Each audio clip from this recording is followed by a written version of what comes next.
So what is the U.S. Department of Forest Service saying? Go ahead and highlight some of those important words, and you can have the kids just show them what the important words are. I ask them. So what do they think about what does the U.S. Department of Agriculture think about drones? Dangerous. Okay. Let's highlight dangerous. Is dangerous in there? No, it's not. But you can write that in your thought bubble. They're dangerous. What are some words that made you think they were dangerous? Cause injury.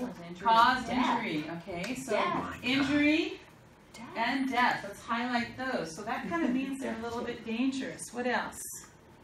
What else did they say? I put communication. That's the one. Hamper communication. Where was the communication? They can't communicate. You can highlight that.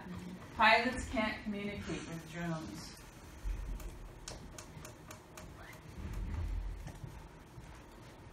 Okay, So, go ahead. It doesn't actually say this. This is more of an inference conclusion, but You want it to be an inference. Implication is that it can make it to where you can't fight the firefighter or the fires, and therefore everything's going to burn up. So. Right. So they can't. They can't. So that is an inference, and that is what they're thinking. That it makes being able to fight fires difficult, and they're not able to stop fires, and wildfires go unchecked. Right. Definitely. Okay. So let's write down in the thought bubble for the United States Department of Agriculture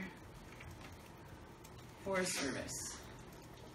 What are they thinking about drones? So I heard you say they think they're dangerous. So let's put down they're dangerous. Drones, I'm going to put a D for drones, are dangerous. Oh, this is the perfect place for text. Okay, and what's another thing that they're saying?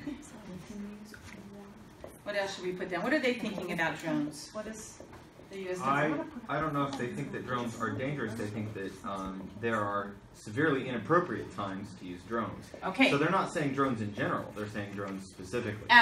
They don't want drones around a fire. Yeah. Okay. Don't want.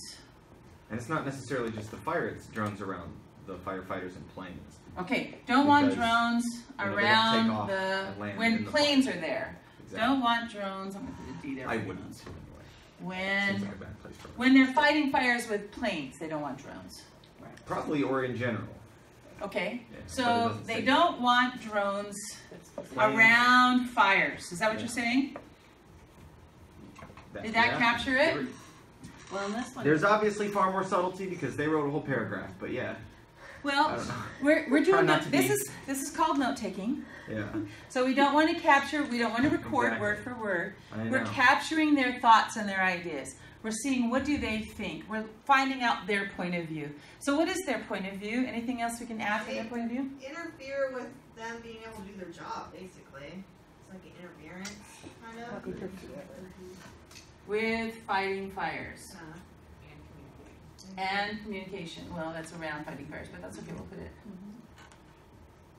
So the idea here, as a teacher talk here, the idea here is that we are capturing the thoughts of this person at the table. How are they thinking about it? Okay? So now we're going to do that with the rest of them. You have your article there. I'll just click to the next slide so you can see this is the next slide. You can actually look at what drones could harm firefighters trying to fight wildfires, damage helicopters. If they have to wait for drones to clear the area, more damage could be done to property and natural resources. That's what Tanya was saying. That if they have to stop, that means the fire goes unchecked, houses could burn, more people could get hurt, more damage is done if they can't fight the fires.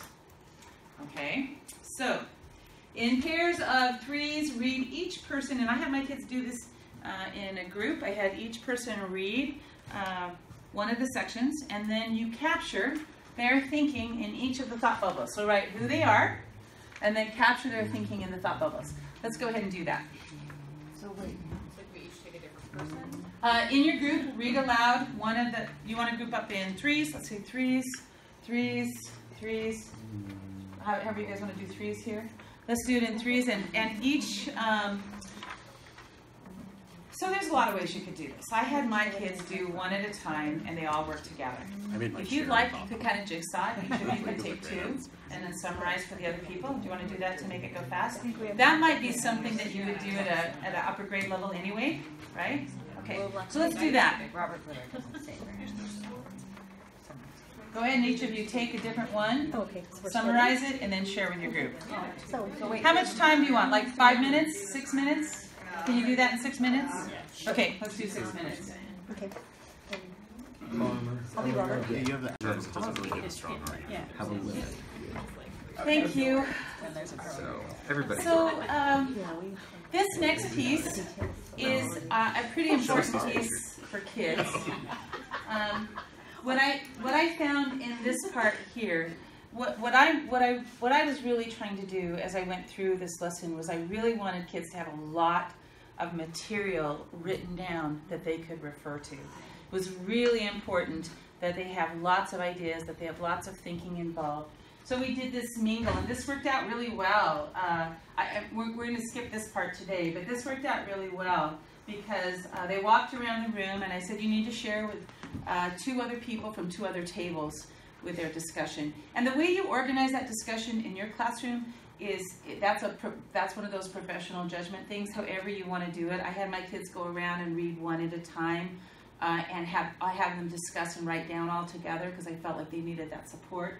If you have, higher level kids that could just read it and summarize and share, do that. Or whatever works for you. I mean, it's however you want to debrief or do that. It's important they do some of that on their own or with some support so that they know how to summarize. This is really basically, summarizing information, which is a really important skill in everything that we do, one of the foundational skills. So, and this was important because I had them add information to each of the people that were at the table. So that's all good. We'll do that. And then I had them do another writing. I'm going to kind of skip this part too because I want to get to the most important part, which is the other chair at the table. How's your thinking changed? This was very important to my students because they started seeing the other side. They had started seeing that, and they said, so is it good or bad? I love this because I purposely kind of asked them a good or bad question. And they said, well, it's not really either. I said, yes. I'm so glad because that's not where I wanted them to go. I don't want them to be in a pro-con position. I want them to be really thinking that there's nuances, that there's some good and some bad, and that's what they were saying to me.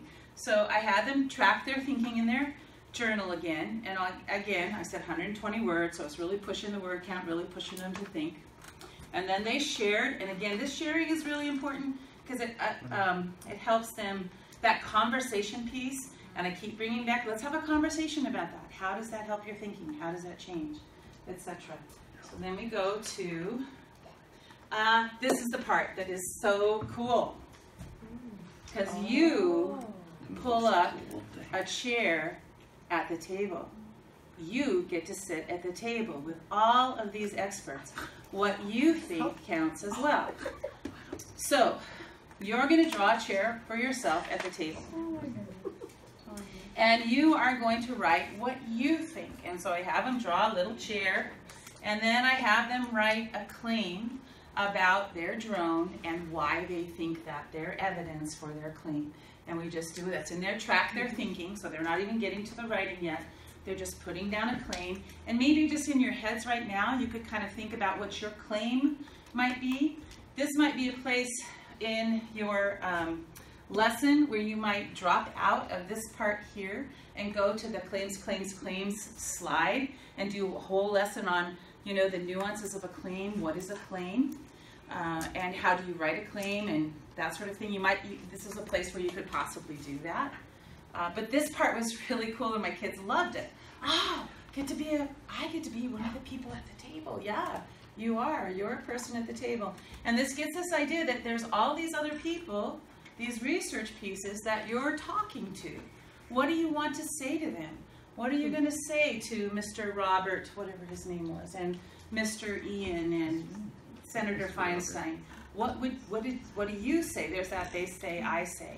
What do you have to say to these people? So then we spent some time writing about that. And some sample claims. So I showed these to the kids so they could put down their own claims. People who own drones should be careful about how they use them. Civilians should not be allowed to use drones.